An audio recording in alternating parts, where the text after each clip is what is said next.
Hello, it's Mike down at the club. The end of January, working on the doors. Our new front door,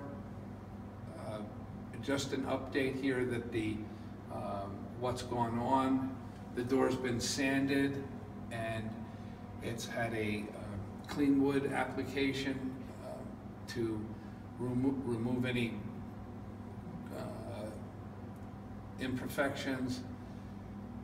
Then it gets a pre-stain conditioner followed by a red mahogany wood filler, and then a stain that's I made up to come up with this color that we currently have, and now it will receive multiple coats of finish protective coating.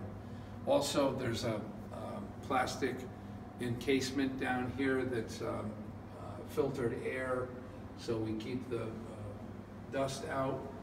And if you're down here, please don't come in and disturb anything while things are drying. Also, all the sliding doors have been primed and painted, and this is just an update. So hope everybody's having a good winter. Thank you.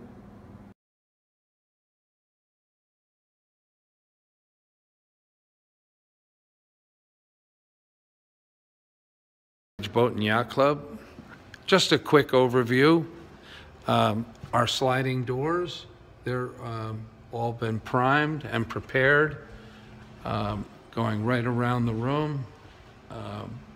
And the double doors, they've been primed, prepared, and they have their first coat of finish.